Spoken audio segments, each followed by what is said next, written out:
Oke, Assalamualaikum warahmatullahi wabarakatuh. Teman-teman semua, kita akan memasuki fase kedua dari mentoring bersama Abah ini ya. Jadi, kemarin di fase pertama itu memang Abah lebih fokus untuk menyiapkan kita sebut firmware ya. Jadi kalau di gadget itu kan ada firmware-nya ya, ada OS-nya ya kan. Nah, sehingga aplikasi-aplikasi yang kita install bisa berjalan ya. Kurang lebih analoginya seperti itu. Jadi teman-teman jadi ya. Oke, jadi dengan firmware-nya kita upgrade gitu ya, kita upgrade gitu ya. Nah, maka dia akan lebih siap untuk berjalan dengan aplikasi-aplikasi yang juga memang kita butuhkan ya, yang sesuai dengan apa yang kita butuhkan saat ini gitu ya. Nah, maka itu langkah pertama kemarin memang di fase pertama kita lebih fokusnya di mengupgrade firmware-nya. Nah, hari ini kita akan masuk ke materi software-software-nya ya, alias aplikasi-aplikasi apa gitu ya yang mau kita install ke dalam bisnis kita ya.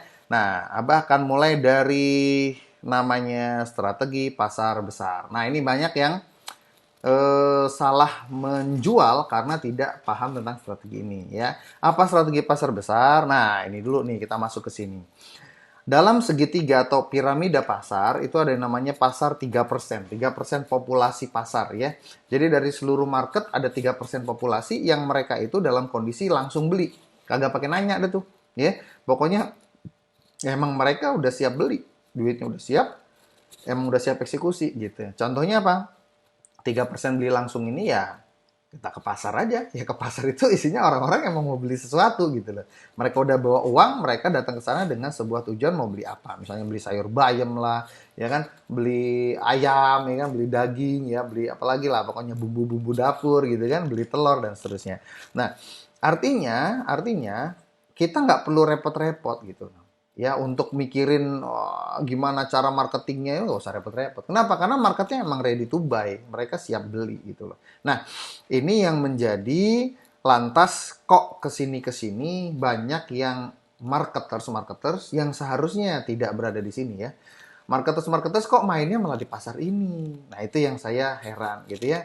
Contohnya banyak yang mengeluh ke saya gitu ya, ketika sudah menjalankan usahanya terus karena awalnya mau nembak di sini ya. Terus endingnya begini. Bah, saya mau konsultasi. Konsultasi apa, Pak? Konsultasi ini, Pak, apa gimana sih caranya menentukan segmentasi target market kita, segmentasi market? Loh, kenapa Bapak kok nanyanya baru sekarang? Saya bilang gitu. Iya, saya aduh udah mentok mau jualan ke siapa lagi. Nah, ini. Pernah nggak dengar kata-kata gitu? Atau jangan-jangan itu Anda merasakan juga ya? Mentok bingung mau jualan ke siapa lagi. Nah, kan aneh ya. Kok loh, emang Bapak dulu waktu bikin bisnis pertama itu segmentasi marketnya gimana? Saya tanyakan. Ya, ternyata mereka tidak punya segmentasi market yang jelas. Ya, mereka udah deh jualan sesuatu yang apa kondisi marketnya siap beli. Nah, itu yang ready to buy. Nah, ini yang salah, ya kan? Kalau marketer sejati, bisnismen sejati, atau kita mau bikin sebuah mesin uang, maka kita nggak bisa main di sini nggak bisa.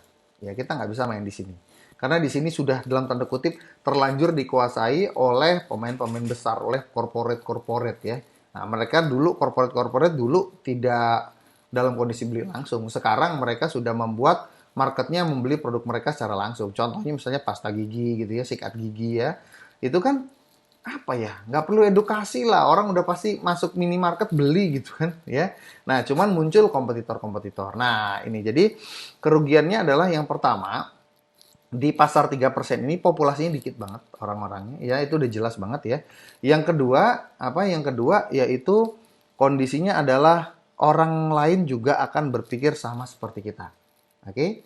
Nah, saya kasih analogi lagi. Misalnya, ada sebuah tablik akbar, ustadz paling terkenal gitu ya, datang ke kota kita, di masjid agung yang paling besar di kota kita gitu kan, ya. Oleh saya ada 5.000 jamaah, waduh, bulan Ramadan gitu kan. Kajiannya adalah kajian Ba'da Asar, yang nanti bubarannya kira-kira menjelang azan maghrib, setengah 6 gitu kurang lebihnya. Nah, kalau Anda mendengar berita itu, dalam ini jamaah 3%, jamaah kajian 5.000 orang masuk 3% nggak? Jelas masuk 3%. Iya. Kenapa? Karena jelas mereka bubarannya menjelang maghrib. Berarti mereka butuh beli apa? Mereka butuh beli buat buka puasa. Minuman, gorengan, ya, takjil. Ya pokoknya gitulah ya. Tinggal Anda jualan di sana. Ya kan? Pasti dibeli nggak dagangan Anda? Pasti dibeli. Orang mereka bubar kajian itu udah mendekati maghrib pasti dibeli itu. Nggak mungkin enggak, ya. Nah, yang mikir kayak gini, satu orang, dua orang, atau banyak orang? Banyak orang. Makanya, satu, marketnya terbatas, dan cuma ada 5.000 nya doang, cuma ada segitu orang, nggak ada lagi, ya kan? Yang kedua, yang mikir kayak gitu bukan kita doang. Semua orang kompetitor kita mikir hal yang sama. Sehingga berbondong-bondong penjual macam-macam berada di depan pelataran atau parkiran masjid itu. Betul apa enggak? Ya kan? Langsung tiba-tiba tukang-tukang bermunculan, gerobak-gerobak parkir di situ semuanya. Ya, kenapa? Ya memang itu kodratnya. Pertanyaan saya, Anda masuk yang mana? Apakah Anda masuk dalam tanda kutip pedagang-pedagang gerobak-gerobak itu yang mencuri kesempatan di 3% pasar? Aduh, jangan, ya. Salah nggak? Tidak salah. Buat cari uang tidak salah. Tapi buat bangun bisnis, nah kita gunakan penghasilan dari market 3% ini untuk ngebangun bisnis kita. Ya, tidak ada salah dengan jualan karena namanya jualan kita dapat uang, uangnya bisa kita pakai buat kebutuhan sehari-hari. Tidak ada yang salah dengan itu. Tapi ini bukan cara bangun bisnis. Sekali lagi ini hanya kita jadikan sebagai sapi perah, sebagai sumber pendapatan harian boleh lah ya. Tapi karena kita goalsnya membangun bisnis, tentunya kita harus berpikir pasar yang lain. Oke, pasar yang 17% adalah orang-orang yang cari-cari info. Nah, berarti orang cari info, berarti apa? Mereka sudah sadar bahwa mereka punya masalah sebetulnya. Oke, misalnya apa? Misalnya berhubungan dengan kesehatan ya, berhubungan dengan kesehatan, orang sadar bahwa dia punya masalah. Masalahnya apa?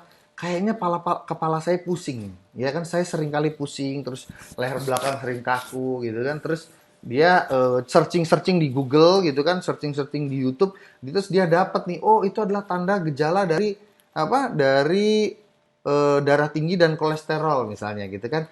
Kayaknya bener nih gua nih kayaknya bener nih sadar gua nih bermasalah dengan kolesterol dan darah tinggi. Oke. Lantas dia di situ sudah tahu masalahnya, ya kan? Lalu dia mencari info, ya kan? Mencari info dong. Dia googling lagi, dia YouTube lagi bagaimana cara menyembuhkan darah tingginya, bagaimana cara menyembuhkan kolesterolnya. Simple kan? Nah, di situ bisa banyak produk yang muncul tuh. Kenapa? Karena nih orang lagi cari-cari info. Ya kan? Tapi belum beli, masih cari-cari info. Nah, penawarannya apa aja? Bisa alat tes darah, cetek, gitu kan? Cetek, tes langsung keluar angka kolesterol. Itu termasuk nggak? Termasuk untuk pemantauan. Apalagi alat tensi yang digital misalnya, ya kan? Termasuk nggak? Termasuk juga itu tuh. Ya kan? Kenapa? Karena orang lagi cari-cari info. Apalagi produk-produk herbal, ya kan?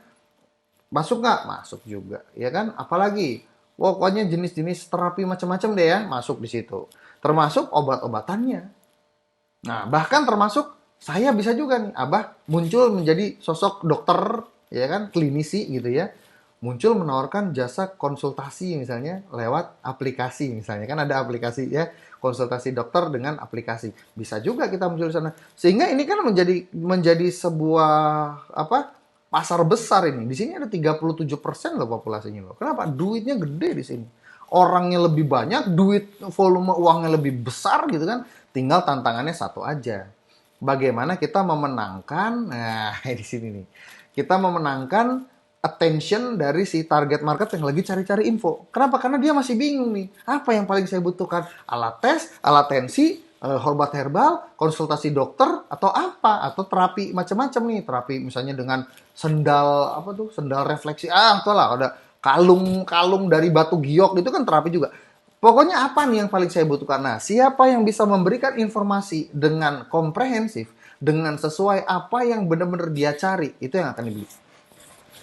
Nah, sekarang pertanyaannya, kalau kita sebagai pebisnis, kita mau main di pasar mana? Apakah sekedar 3%? Nah, buat cari duit, oke. Buat dagang-dagang jalan, oke. Tapi kalau buat volume yang besar, pasar yang besar, volume uang berputar juga lebih besar di sana, waduh, kita harus pertimbangkan untuk mengambil pasar yang 37% nih, teman-teman. Ya, nah, itu dia.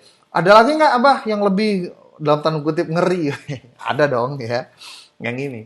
Yang 60%, mereka nggak sadar kalau mereka sedang punya masalah saat ini. Ya, mereka sebenarnya bermasalah, tapi mereka belum sadar. Nah, ini saya sering banget nih. Ya, kalau teman-teman buka Twitter saya itu kan personal brandingnya masih personal branding saya sejak tahun 2010 ya, yaitu Dokter Angga itu pakar slimming nomor 1 di Indonesia sih, gitu ya, masih itu di situ ya. Nah, 60% market ini apa? Saya simpel lah, saya jalan-jalan ke apa pusat keramaian, let's say ke mall gitu kan, pusat perbelanjaan, minimal apa supermarket atau minimarket dekat rumah deh, gitu deh yang gampang deh ya. Nah, kalau saya jalan-jalan gitu ketemu banyak orang dong, ya kan? Nah, ketemu banyak orang. Pertanyaannya, ada nggak dari orang-orang yang saya temui itu yang gemuk-gemuk obesitas gitu? Banyak nggak? Banyak. Gemes nggak saya? Gemes. Mereka punya masalah nggak? Punya. Tapi mereka belum diketok kepalanya. Woi, lo tuh bermasalah, woi, gitu loh. Belum gitu. Mereka belum sadar. Mereka tahu punya masalah, tapi mereka belum sadar. Tahu dan sadar adalah dua hal yang berbeda, ya kan? Makanya eh, gemes gitu loh kalau jalan-jalan ke mall terus lihat ada orang yang oversize gitu rasanya gemes banget gitu abah tuh ya. Nah, ini tuh berbeda sekali dengan kondisi ya. Abah pernah ke waktu itu pernah ke Tokyo ya.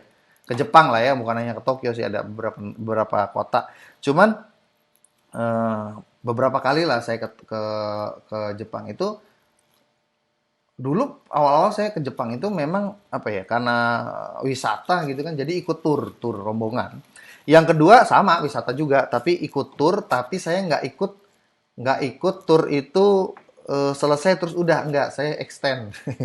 Jadi tur tur tur company itu kan punya beberapa tour leader ya kan. Oh, rombongannya udah pulang, saya culik satu, tour leadernya saya culik satu gitu kan. Mbak, kita mau extend, Mbak. Jadi ada beberapa teman-teman gitu kan, kita mau extend ini gitu lah. Kita mau mau jalan backpackeran lah gitu ya. Jadi saya nyambung tuh, udah teman-teman yang lain pulang, ya istilahnya rombongan dari Tours and Travelnya udah selesai pulang ke Indonesia.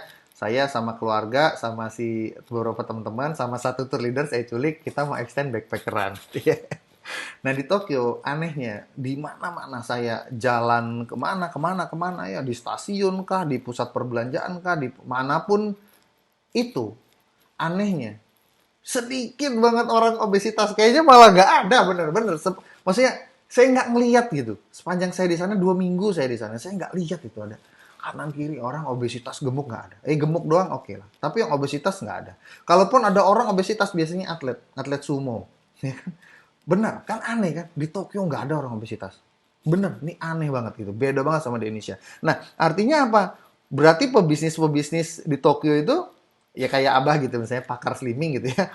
Itu tuh sudah, kalau di sana tuh sudah nggak main lah gitu. Istilahnya udah nggak bisa nyayur, nggak bisa ngomset lagi di sana gitu ya. Nah, jadi ya belum tentu cocok. Di Indonesia target market obesitas belum tentu cocok diterapkan di negara lain, atau di kota ya, kota Bandung misalnya belum tentu cocok diterapkan di kota yang lain dan seterusnya ya. Nah, itu yang namanya strategi pasar besar. Jadi buat teman-teman semua, kalau kita sudah tahu, maka kita jangan tembakin market 3% untuk bisnis kita. Untuk dagangan kita boleh sekali lagi ya, tapi untuk bisnis kita jangan. Kita akan bermain di paling enggak market yang 37% ini. Sip ya, ini materi pertamanya. Besok kita akan Kita akan ketemu lagi di video berikutnya, di materi yang berikutnya. Wassalamualaikum warahmatullahi wabarakatuh.